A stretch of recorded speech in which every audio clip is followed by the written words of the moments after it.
উত্তৰ নগৰ এখন ব্যক্তিগত খণ্ডৰ উন্নত ফলাফলৰ একমাত্ৰ বিদ্যালয় হিচাপে পৰিগণিত ৰূপসীহাটৰ জ্ঞান বিকাশ বিদ্যাপীঠ 2022 বৰ্ষৰ হাইস্কুল শিক্ষান্ত পৰীক্ষা আৰু উচ্চতৰ মাধ্যমিকৰ চূড়ান্ত পৰীক্ষাত সুখ্যাতিৰে উত্তীৰ্ণ হোৱা কৃতি ছাত্ৰ-ছাত্ৰীসকলৰ সম্বৰ্ধনা অনুষ্ঠানৰ আয়োজন কৰে ৰূপসী জ্ঞান বিকাশ বিদ্যাপীঠৰ কৰ্তৃপক্ষই। এই সম্বৰ্ধনা অনুষ্ঠানত মুখ্য অতিথি হিচাপে উপস্থিত থাকে ৰূপসীহাটৰ বিধায়ক নুৰুল হুদাৰ লগতে ৰূপসীহাটৰ বহুকেইগৰাকী জ্যেষ্ঠ শিক্ষাবিদসকল। গাঁৱলীয়া অঞ্চলত শিক্ষাৰ এক নৱজাগৰণৰ সৃষ্টি কৰি শিক্ষাৰ ক্ষেত্ৰত আলোড়ন গঢ়ি তুলিবলৈ সক্ষম হৈছে এইখন ৰূপসীহাটৰ জ্ঞান বিকাশ বিদ্যাপীঠে। এই সম্বৰ্ধনা অনুষ্ঠানত কৃতি ছাত্ৰ-ছাত্ৰীসকলক ফুলাম গামোচা, জাপি, মানপত্ৰ আৰু এটা কলমৰে আদৰণি জনায়। 2008 চনত স্থাপন হোৱা জ্ঞান বিকাশ বিদ্যাপীঠে এক অভিনৱ ফলাফল অৰ্জন কৰি সমগ্ৰ ৰূপসীহাটলৈ গৌৰৱ কঢ়িয়াই আনিবলৈ সক্ষম হৈছে। আগন্তুক দিনত ৰাজ্যৰ ভিতৰত স্থান লাভ কৰিবলৈ চেষ্টা অব্যাহত ৰাখিবলৈ জানিবলৈ দিয়ে জ্ঞান বিকাশ বিদ্যাপীঠৰ কৰ্তৃপক্ষই।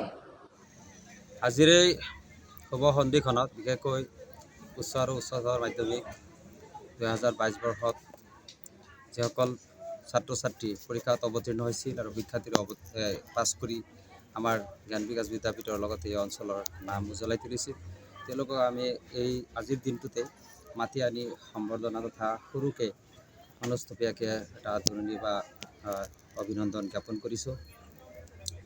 আজিৰ এই সন্ধিখনত মই ক'ব খোজোঁ 2008 চনতে এই প্ৰতিষ্ঠানখন অৰ্থাৎ শিক্ষানুষ্ঠানখন আমি স্থাপন কৰিছিলোঁ ৰূপসী নতুন বজাৰস্থিত ঠাইত।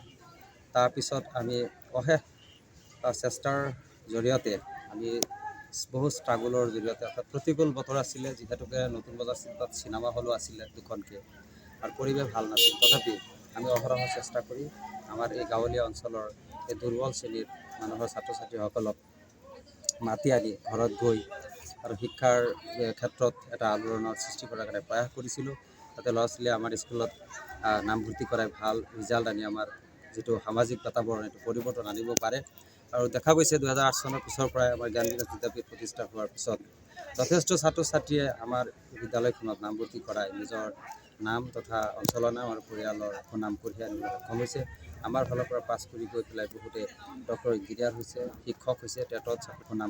উত্তৰাঞ্চলত গ্ৰামাঞ্চলত জ্ঞান বিকাশ বিদ্যাপীঠে শিক্ষাৰ এটা আলোড়ন সৃষ্টি কৰিছে আৰু আজি দেখা পাইছোঁ অভ্যৰ্থনা যিসকল ফাৰ্ষ্ট ডিভিজন পাইছে সম্বৰ্ধনা জনাইছে। 5জনে ডিষ্টিংশ্যন পালে, 11জনে ষ্টাৰ, 48 টোটেল 48জনে ফাৰ্ষ্ট ডিভিজন পালে। আজি গ্ৰামাঞ্চলত এনেকুৱা ৰিজাল্ট খুবেই কমেই আছিল, গতিকে জ্ঞান বিকাশ বিদ্যাপীঠে শিক্ষাৰ যিটো প্ৰতিযোগিতা ইয়াত আৰম্ভ কৰিছে আৰু এই প্ৰতিযোগিতাই আমাৰ মানৱ সম্পদ সৃষ্টি হ'ব আৰু সমাজখন আগবঢ়াই লৈ যোৱাত জ্ঞান বিকাশে নিশ্চয় প্ৰভাৱ পেলাব। গতিকে জ্ঞান বিকাশ বিদ্যাপীঠৰ যিসকল শিক্ষাগুৰুৱে গুণগত শিক্ষা দি আছে তেওঁলোকক মই অভিনন্দন জ্ঞাপন কৰিছোঁ আৰু শ্ৰদ্ধা জ্ঞাপন কৰিছোঁ আৰু আশা কৰিছোঁ যে এনেকৈ ৰিজাল্ট ইয়াতকৈ আৰু আগবাঢ়ি গৈ যাতে আমাৰ সমাজখন আগুৱাই লৈ যায়, আমাৰ যিসকল সন্তান ইয়াত লিখা পঢ়া কৰে তেওঁলোকক যাতে মানৱ সম্পদ হিচাপে সৃষ্টি কৰি সমাজত বিলাব পাৰে।